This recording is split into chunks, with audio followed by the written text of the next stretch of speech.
if I were in your situation and I were trying to defend abortion while opposing infanticide, I would find that very difficult to do. I think birth is an arbitrary line. It helps me that I get to be pro-life and I don't have to worry about that. My name is Matt Orchard and welcome to 50-50 Bias Both Ways. This is the podcast where I talk to the most controversial people I can find and then deliver two incredibly lopsided interviews back to back. The first 15 is as cordial as I can make it, and the second 15 is as contentious as humanly possible.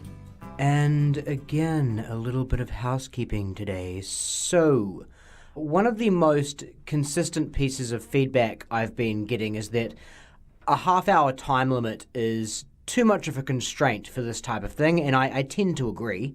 The bad news is that I don't have much wriggle room on that at the moment for a couple of reasons. First of all, this podcast is actually a project that goes toward completing a bachelor's in broadcast communications. So it was hard enough to convince my supervisors to approve half an hour, and I do need to stay within the parameters set in the planning stages, at least for the most part. The other reason is that this is a startup podcast, so as you'd expect, my audience reach isn't quite at the level of, say, the Joe Rogan Experience. And this is a podcast that requires interviews with interesting people, and unfortunately, most interesting people are also very busy people. And so the more time you're asking them to commit to, the more you tend to have to offer something in exchange, like exposure, for instance. After this season is complete, I would love to do more of these in the future, either independently or with a media company. And I would be more than open to extending the duration to an hour, maybe even more.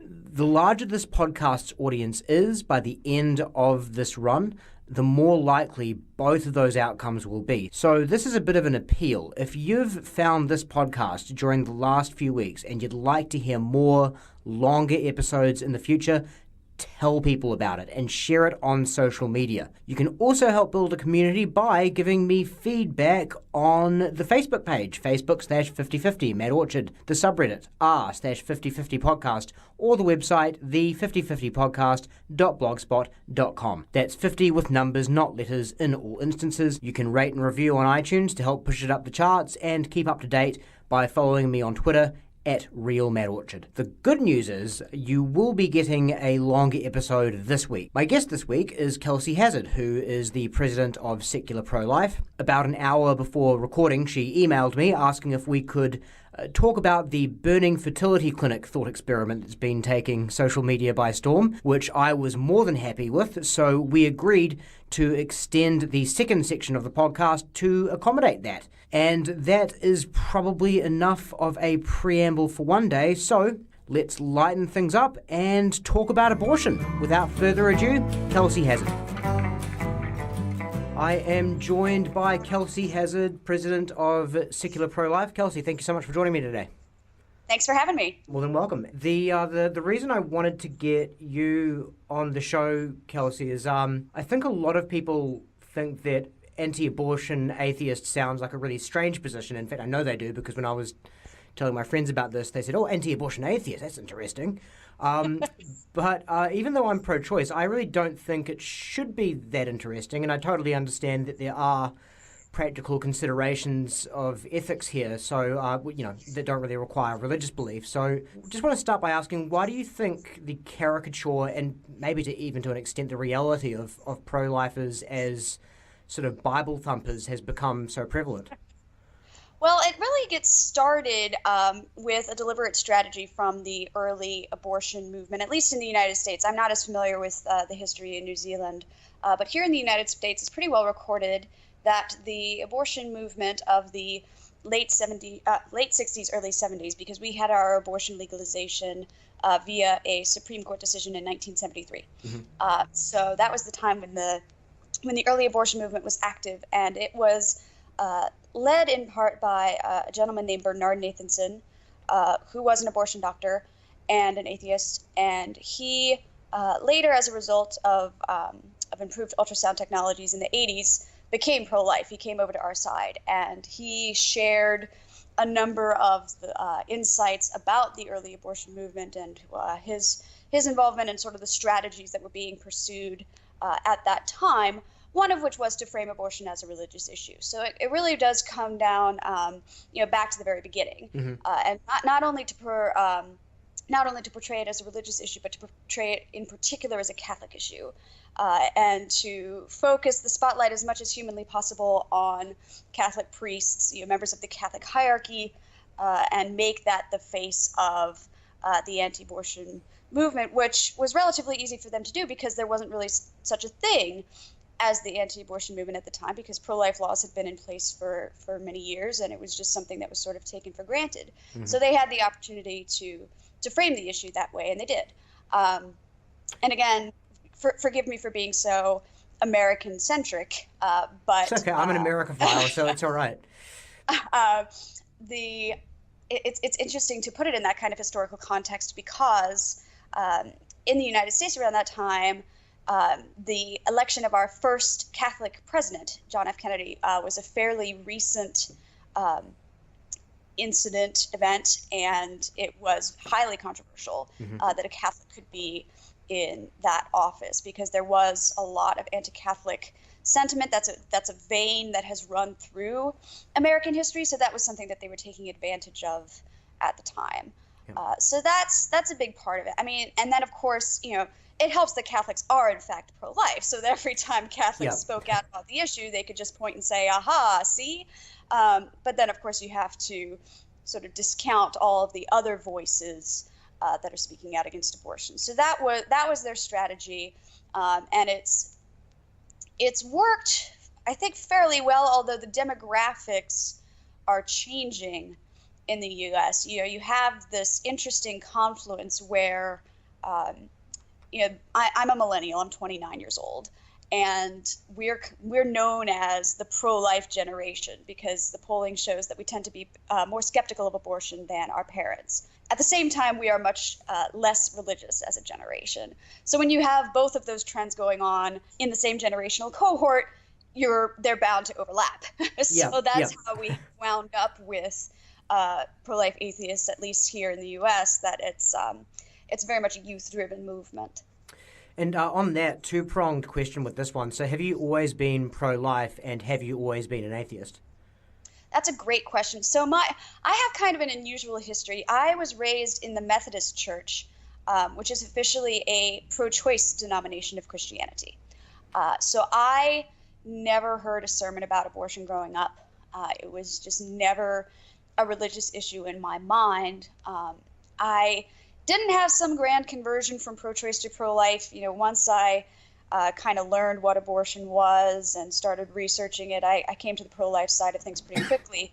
But it just, as I said, it wasn't a religious issue for me. So for a while there, I was engaged in pro-life advocacy, technically in direct opposition to my church, right. which was not an especially sustainable situation.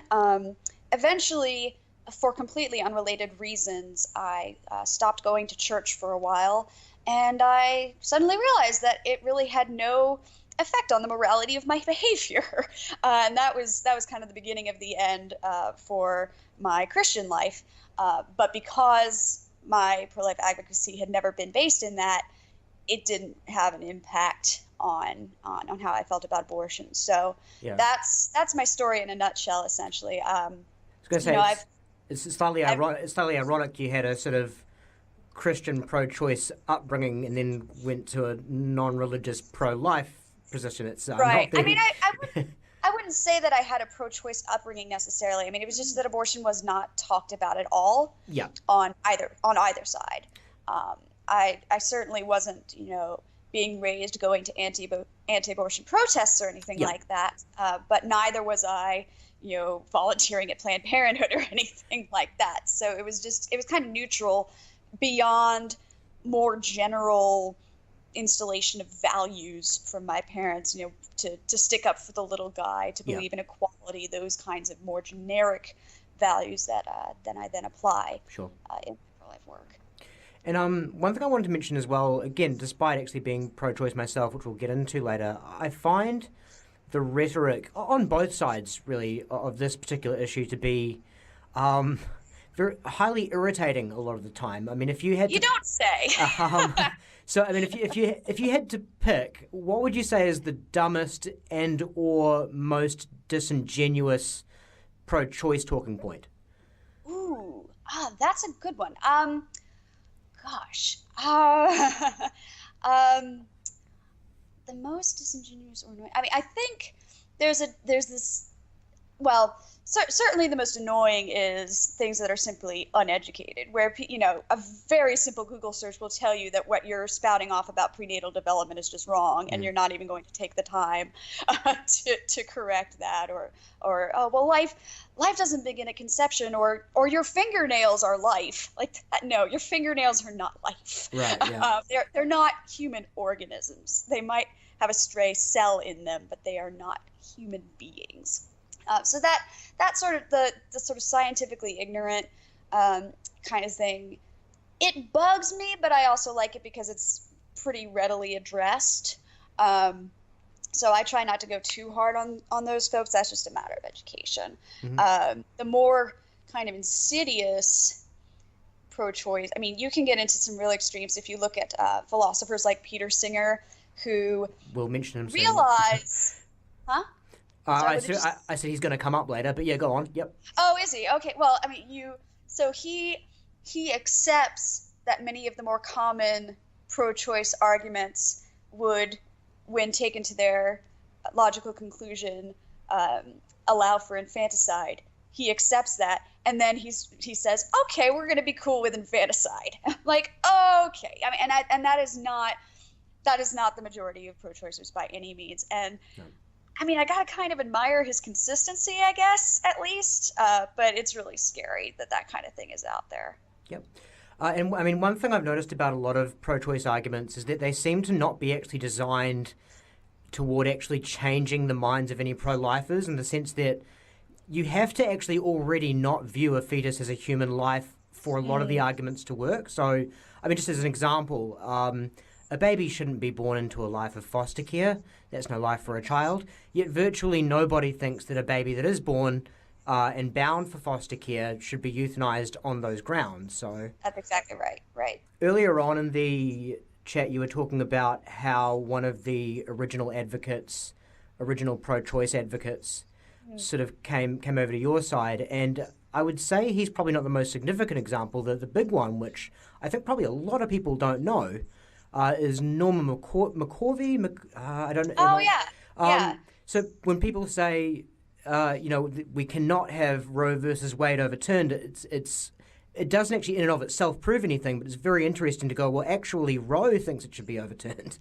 Mm-hmm. She's actually passed away. That was just within the last year or two that Norma McCorvey passed away. But yeah, she, I mean, I wouldn't necessarily consider her to have been a major abortion advocate, as strange as that sounds to say, because she really was at the time of that case.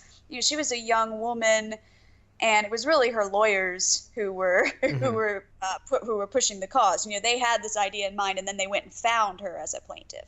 So I mean, she was of course involved in abortion advocacy for much of her life, but I don't think that she played necessarily the magnitude of the role that Nathanson played, because if it weren't McCorvey, it would have been somebody else.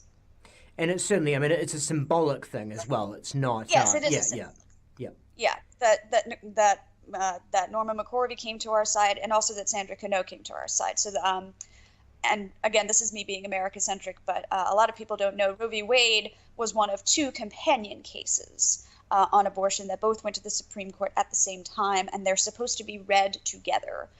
Roe v. Wade is, of course, the famous one, and the less famous is Doe v. Bolton. And the Doe of Doe v. Bolton is Sandra Cano, who also wound up becoming pro-life. And just to ask the reverse of the question I was asking earlier about the worst pro-choice arguments, what have you found has been the most effective argument in your sort of arsenal to convert someone who's pro-choice to being pro-life? It really depends on the reason that the person is pro-choice to begin with. It's interesting to me that the pro-choice movement is actually very fractured, and it's not publicized that it's so fractured. But you can have a person who fully accepts the humanity of an unborn child, thinks abortion is just a horrible thing, but if we don't have abortion, women will never be equal in the workplace, and that's their reason for being pro-choice. You can have that person, and then you can also have somebody who is ignorant about prenatal development, as I said earlier, thinks it's just a clump of cells or whatever. Or you can have somebody who doesn't think that it's a necessary evil, who thinks that abortion is a social good, taking it a step further. And all of those people are under this pro-choice umbrella. So what is going to be most effective as a pro-life argument with each of those people is very different. So that's on a one-to-one context, I guess. In a broad sense, what sort of your organisation, Secular Pro-Life, what are your main strategies for sort of getting your message out there to the wider public? So we do a lot of online advocacy. We do, as I said earlier, it's a very much a youth-based movement. So we wind up on college campuses quite a bit. We work with Students for Life organizations throughout the U.S. And we also work with existing pro-life organizations that may be used to working primarily with Christians who want to expand, who come to us in sort of a consulting role. To figure out how to broaden their reach. So we're active in all of those arenas. And I mean, although I got you on because the atheist thing is an interesting angle and sort of guarantees we're not going to go to sort of appealing to a higher power, it's important to note that just because you're a Christian doesn't mean you can't have rationally based positions. I mean, I know I was reading a lot of Clinton Wilcox on your website, and I listened to an interview that you did with him recently, and he's a Christian, but his ideas seem very well put together. Yeah, we have Christian supporters who reach out to us at Secular Pro-Life, say, I love what you're doing. It shouldn't be a religious issue. It's a human rights issue. How can I help? That happens on a fairly regular basis, and we always say that we are for people of every faith and no faith, coming together on this common ground. But in terms of the leadership of Secular Pro-Life, we're all atheist and agnostic. The other thing I like about you really quickly as well, and then we'll move on to the next section. Just reading up on you, one thing I appreciated is that you seem to be very morally consistent. So, I mean, I know a lot of value voters... I strive to be. A lot of value voters in the States elected a president which wouldn't normally be considered to be in line with the general, Christian values, I suppose you'd say. And there's the understatement of the year.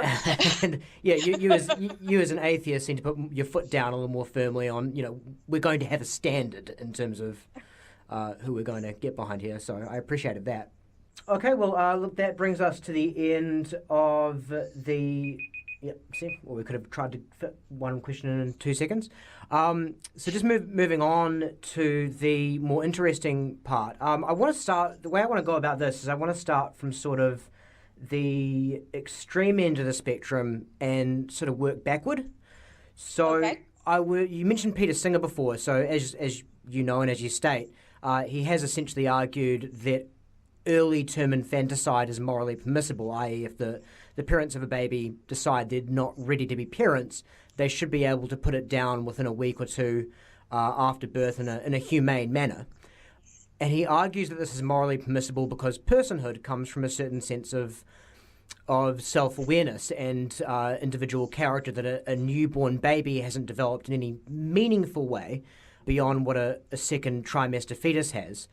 Now, I'm pro-choice, but I am against that position, and I, funnily enough, consider my objection to be sort of a religious one in the sense that I can't actually articulate why Peter Singer is technically wrong without essentially saying, I just think that's icky. So, but you're the expert though, Kelsey. So you tell me why Singer's wrong without falling back on a that's just icky argument. No, I think infanticide is more than just icky. I think it's a human rights violation. I would find it very difficult to, if I were in your situation and I were trying to defend abortion while opposing infanticide, I would find that very difficult to do. I think birth is an arbitrary line. It helps me that I get to be pro-life and I don't have to worry about that.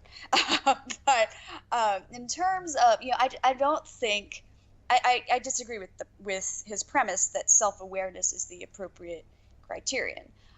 I think self-awareness it's great and all, but it's not a binary. It's not something that you have or you don't. And people, go through varying degrees of self-awareness through different points of their lives. In probably 4 or 5 hours, I'm going to go to sleep and I'm going to have a completely different awareness state than I would in my wakefulness. In some number of years, heaven forbid it, but Alzheimer's disease does run in my family. I could lose self-awareness in that fashion. The question is, if self-awareness is this grand criterion that determines your human rights, first of all, why? I've never gotten a real explanation for that. People just assert that self-awareness is so important. And secondly, are we being consistent about it? Do we really have this baseline principle about self-awareness, or are we just trying to come up with something that will exclude the young, and we don't realize that it might also exclude the old or people with disabilities? It's ableist at its core. So that's the objection that I have to Singer. I think he's just operating from a wrong premise. Fair enough. I would say that just saying it's an arbitrary thing that we've set up to support our side of the argument, that's, I think, being a bit overly simplistic about the reasons for it. What I'd agree with is that it's very difficult, and whenever you're getting into very esoteric conversations about where life begins, it's very difficult. But I think consciousness and self-awareness is about as good a marker to use as any. I mean, the examples you gave, for instance, someone being asleep, well, that's not, I don't think, comparable to someone who is now being with consciousness being temporarily asleep isn't the same as a being which hasn't yet actually reached being capable of having a state of consciousness.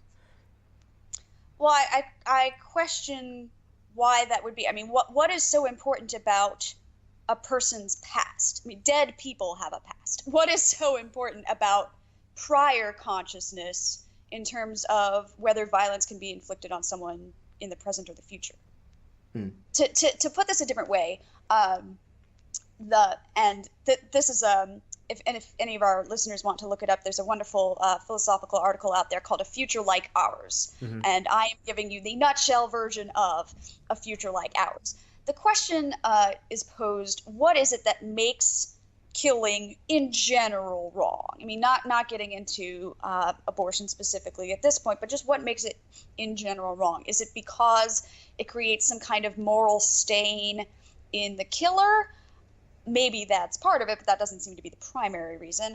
Or is it because of the loss of the victim to their loved ones, to their friends and family? Well, that's certainly part of it too, but if somebody is a hermit, or if somebody is widowed and a recluse or whatever, still wrong to kill that person. So he goes through these various alternatives, and what he finally nails in is that killing is wrong because it deprives the victim of their future experiences. And that strikes me as being correct, because it also kind of accounts for why it is that we feel it's a greater tragedy for a child to die than for an older person to die. Not that it's okay to kill old people. I'm not saying that. But I do think that we value people's futures more than their pasts in most circumstances, and then suddenly in abortion it gets flip-flopped. And I don't understand why that is. Okay, so I mean it's more about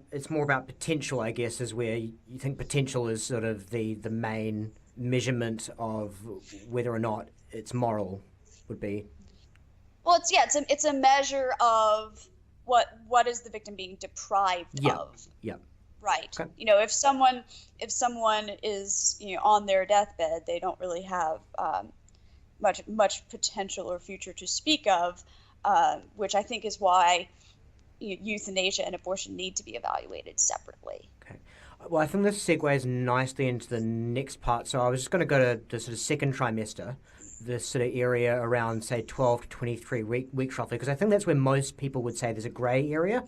and that's where most of the debate happens around. So just a couple of arguments here highlighted by your website, and this is by Clinton actually, so not you personally. So Okay. I'll just make sure that these quotes accurately represent your stances. So talking about why the pro-life position isn't speciesist, he says, since a capacity as rational moral agents is what makes us valuable, then if another species does not share that inherent nature with us, they are not on par with us as far as intrinsic worth, but it may still be wrong to kill them for other reasons. Are you on board with that? Yeah, I think I'm on board with that. I think it's the future like ours is the perfect phrasing for that. If some alien species came down and they exhibited the same sorts of behaviors that humans exhibiting, the same, basically like us, but with a different appearance, I would have absolutely no problem extending rights to such a species. So, I mean, if his argument there is basically correct, then can it be argued that the less you demonstrate qualities of a rational moral agent, therefore the less on par you are with a being that demonstrates a higher degree of those qualities, i.e. even if you maintain a fetus counts as a rational moral agent, it is less so than a fully developed, fully conscious being such as the woman carrying that fetus. So, and again, forgive me for being a bit overwrought, but if such a woman decide that an unplanned pregnancy is going to negatively impact her life, this is sort of a gradualist argument. She should have the right to discontinue the development of that pregnancy up until it develops a level of consciousness where the importance of its existence outweighs the importance of her quality of life. Mm-hmm. I don't buy that because I think, again, I think you can recognize that different people have different levels of consciousness or ability or, moral agency. I mean, you think of somebody who is just on drugs all of the time, completely addled in the brain. They don't really exhibit moral agency in a meaningful sense, but they are still people. So I think you can say in a very general, quick interjection. Sorry? So quick interjection. There is a point of losing sort of a certain degree of consciousness in an adult person where a lot of people, myself included, would say it is morally permissible to put them down. I mean... Yeah, it just veers into ableism so easily. That's the problem with it for me. I mean, I take sort of a historical point of view that whenever we have attempted to create some differential, that there are humans who aren't legal persons, it's just never ended well. And all of these sorts of,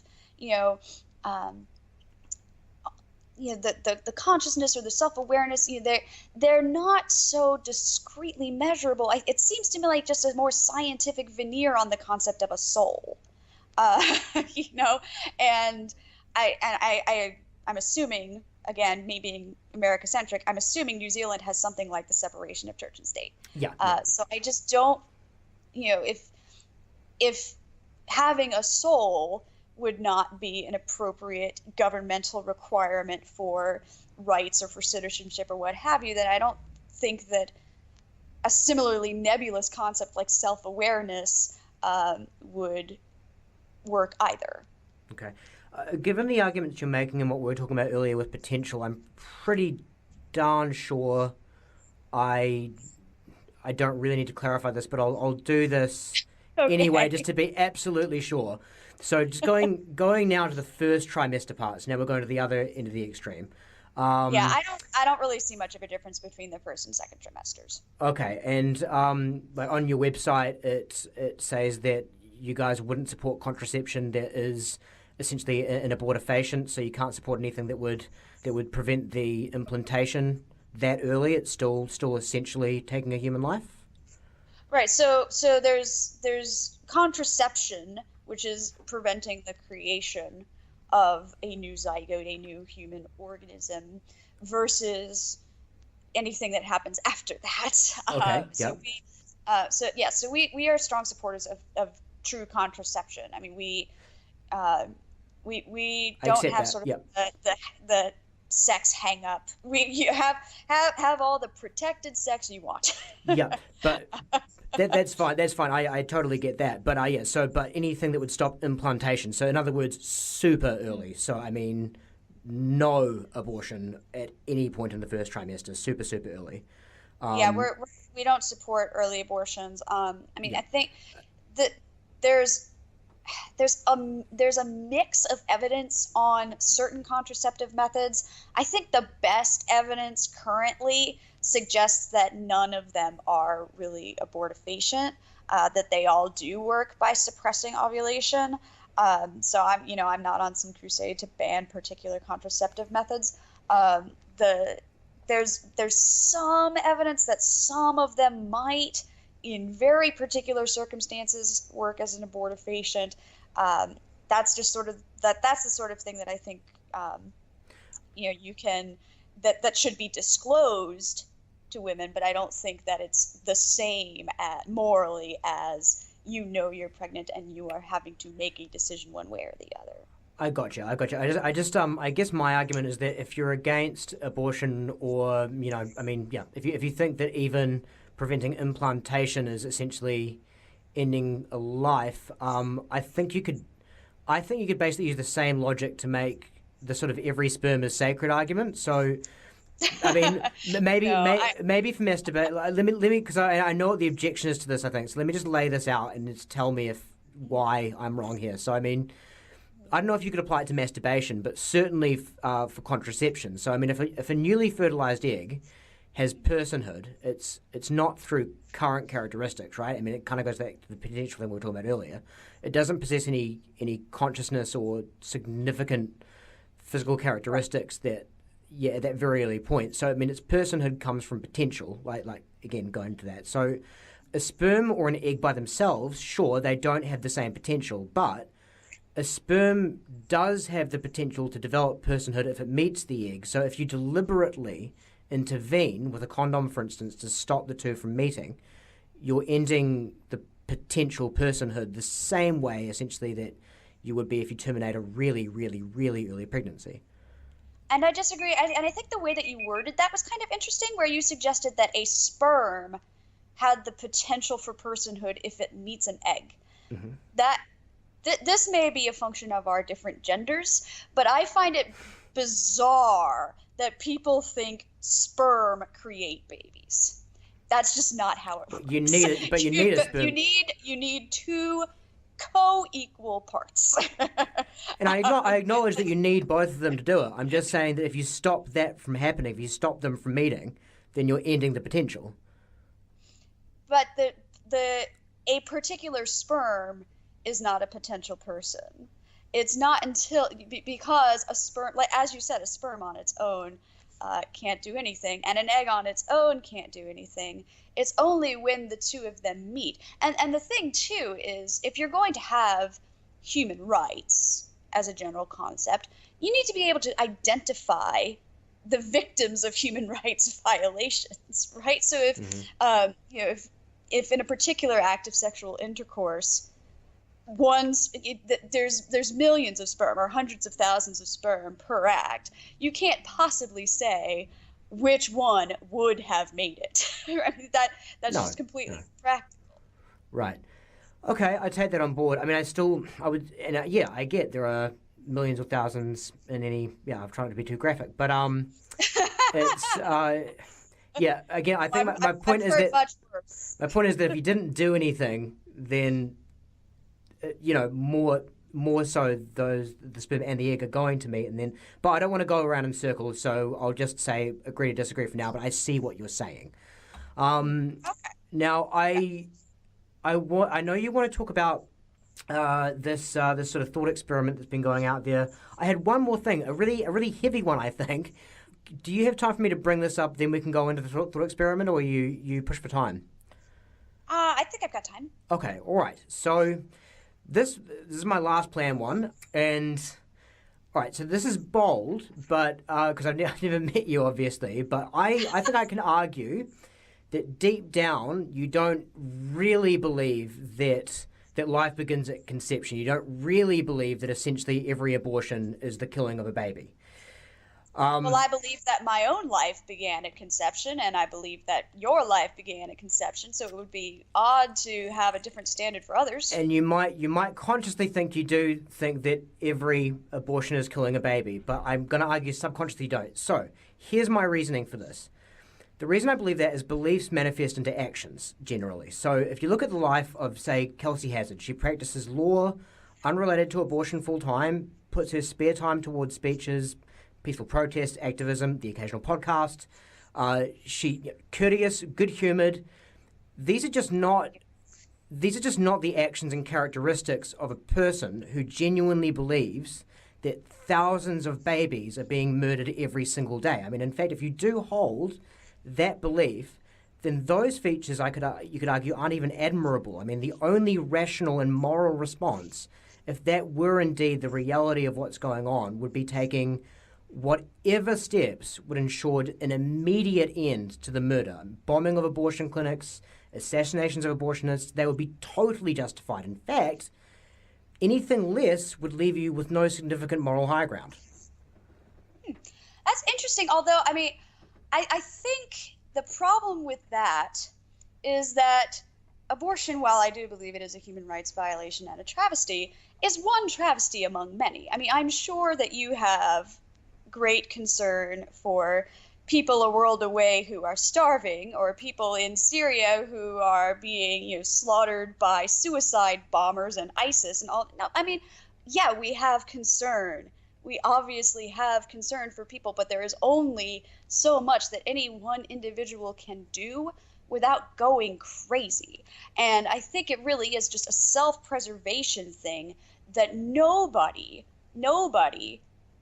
devotes their entire life to ending any one of the many injustices in this world. Because if you put your everything into a cause, you'll burn out. I mean, and then you're no use to anyone. So, I mean, I get what you're saying about abortion, and I think it's convicting that you can, that it's motivating. That yes, I can be doing more. You're right, I should be doing more.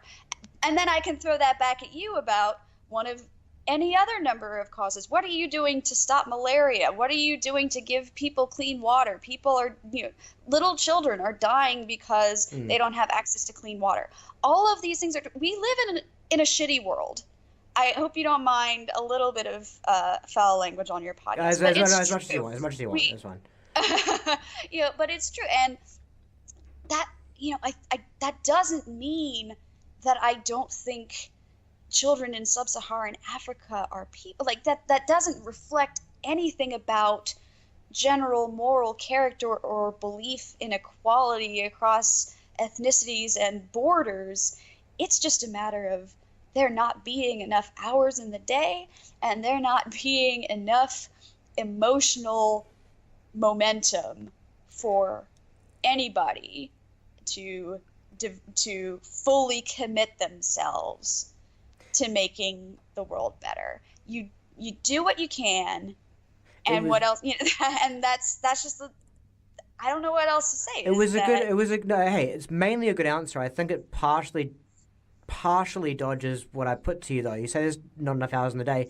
There's enough hours in the day to bomb an abortion clinic, and if it really is going to prevent a huge amount of murders, why would that not be morally permissible? If you really do think that is the equivalent of what's going on.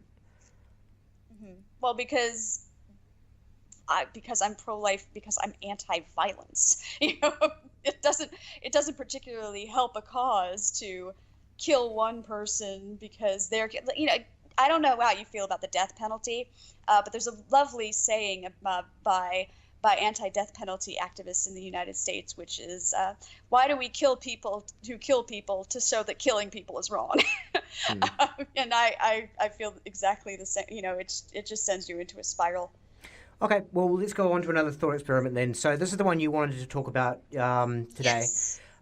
So it's a moral dilemma of a burning fertility clinic. I've listened to Ben Shapiro talk about it the other day. I've read about it briefly before coming on. I actually have not heard what Ben Shapiro had to say about it. That's all. I mean, you can imagine. Yeah, but snark. you'll be much more well versed on the thought experiment than I am, though. So why don't you just give me the rundown, and then I'll, Sure. even if I think it's a stupid argument, I guess I'll try and back the guy who's making it. So. Okay. So it's actually been around for quite a long time, and I don't know where it originated. It's recently cropped up again on Twitter. Essentially, it's the proposal is you are in a burning fertility clinic, and in front of you there's a screaming 5-year-old child who's going to die of smoke inhalation, and then in the other corner there's a cylinder full of embryos from this fertility clinic, and they'll burn up in the flames, and you can only save one. So what do? Do you grab the cylinder or do you grab the 5-year-old? And the most recent presentation of it on Twitter ends with this idea that pro-lifers never give an honest answer to this question, and everybody who tried to give an honest answer got blocked. So that's sort of the state of affairs right now. The pro-life response that I have seen to this on social media has been largely sarcastic. Things like saying, well, you're in a burning building and there's a 17-year-old boy to your left and there's a 45-year-old woman to your right, and you can only save one, so pick one, and remember, whoever you don't pick clearly isn't a person. Right? Mm-hmm. So basically making the point that if you're trying to create a thought experiment that's supposed to tell us something about unplanned pregnancy, you don't make it so that somebody has to die, because nobody has to die in an unplanned pregnancy, and that's distortive. Sure. I agree with that criticism, and I love sarcasm and snark as much as the next person, actually quite a bit more, but I don't want to dismiss it entirely, because I do think it's an interesting thought experiment, and that can tell us some things about moral intuition. We just need to bear in mind as we play around with this that moral intuition is often wrong. To give a really extreme example, if you gave a Nazi the thought experiment of you're in a burning building and you can either save one Aryan or 100 Jews, you know what their answer is going to be. And you know that their answer is going to be totally useless if you're trying to determine the humanity of Jewish people, which, for the record, I don't question. But I'm just trying. Good to know. Yeah. But so obviously, cultural factors can influence how you might respond to that thought experiment. But particularly in an emergency situation like that, human cognition is influenced by a lot of factors, many of which are totally arbitrary. And one important one is visibility. So if I tweak this thought experiment a bit, and I'm in the burning building, and to my left is the 5-year-old, and to my right is a door, and I can hear that there are people screaming behind that door. I don't know how many people, but I can tell it's a lot of people. And in that moment, I have to either open the door or pick up the kid. In a moment of panic, I may very well pick up the kid because she's there in front of me screaming. I might be influenced by whether I know the kid. I might be influenced by whether the kid looks like somebody I know. There are people who would, personal relationships in general. A lot of people would save their loved one over 5 other people or 10 other people or 100 other people. Yep. There are people might even save their dog. Can I just jump in here, Kelsey? So just the one thing I wanted to clarify what you're talking about there, because all right, so you're saying that it doesn't prove anything because intuitions are often not actually morally correct. That's fine. I accept that.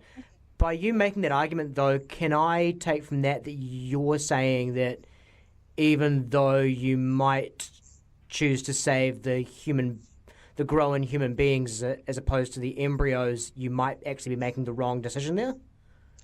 I think there's really no right or wrong answer, particularly, again, in sort of an emergency situation where you're panicked. I sympathize with either choice. So, if going back to the original thought experiment. That is weird, though. I mean, if going back to the original thought experiment, if I grab the toddler's parents are going to be incredibly grateful to me, and the 100 parents of those embryos are going to hate me. I mean, people who may have been struggling with infertility for years or even decades, who've put all of their resources into in vitro fertilization, who may never have another chance to have a child, and that would weigh on me. That would weigh on me terribly. And conversely, if I grabbed the embryos, I would be incredibly guilt-ridden from not saving the child. So they've created a scenario where there's no good outcome. And I think the moral thing to do is just to at least save somebody. Yeah. Acknowledge that you're a human being and that you are going to act in ways that you may not even understand based on totally bizarre factors, and just do your best to save somebody. Yeah. And I try to empathize with, I don't think it's appropriate to criticize somebody who can only save one. Yeah, it's a classic play problem. It makes sense. I mean, it's consistent with what you've been saying before. So I suppose I shouldn't be surprised, but I guess I kind of am instinctively surprised that you're going at it from this angle, because I just find it strange that someone can make no concessions to gradualism, especially with that specific scenario. Even though it's a thought experiment, I guess you've got to take into account every part of the situation. We're talking about a burning building. So so if you chose to save the embryos other than the toddler who's got a fully wired up nervous system is going to be writhing in agony, burning to death. I can't think of a worse way to go. No, that's and true. You'd think surely the wired up nervous system would really factor in now to the morality of this decision. How far that embryo has developed, which is not really at all. I mean, I generally accept that avoiding suffering is a good, obviously. I don't think that it's necessarily the top good, because that would create some bizarre outcomes. If avoidance of suffering is the ultimate goal, then we ought to abort everybody, because human life involves suffering. That's just how we roll. But I do think, again, that's probably one of the things that would be unconsciously flickering in my mind as I see this child screaming. Like really I said, I very well may grab the child. I don't think that's a wrong decision. I also think it doesn't tell us anything about abortion. Okay. Well, yeah. I mean, the last part. So, I mean, just to be really clear. So, if someone decides to leave the child to burn in the building and save the embryos, maybe as good a decision as saving the child and leaving the embryos. Maybe not. Subjective. I think it's just I would not condemn that person for. In a split second trying to do something positive. Okay. And I'm sure all the parents of those embryos would be incredibly grateful. Okay. All right. I mean, again, I'm sort of surprised. But it is consistent. It is consistent. So I'll give you that. I mean, yeah, Ben Shapiro made the argument that, just because you concede that you'll save the living people doesn't mean you're saying that the embryos being destroyed is a good thing, which I buy that. No, that's true. That's true. But it is, in my mind, making a concession to gradualism that they're at least lesser. It sort of does that is sort of pertinent to a very ardent pro-life stance. But again, I guess you're seeing it through to the logical conclusion. So can't fault you for that. Well, thank you. I guess we're out of time. Yep. But it's been really fun talking to you. No, it was an interesting one. Definitely an interesting one, Kelsey. And thank you very much again for taking the time. As I said, it's good to get this kind of perspective on the issue. So I think I hope it'll be well received when it comes out.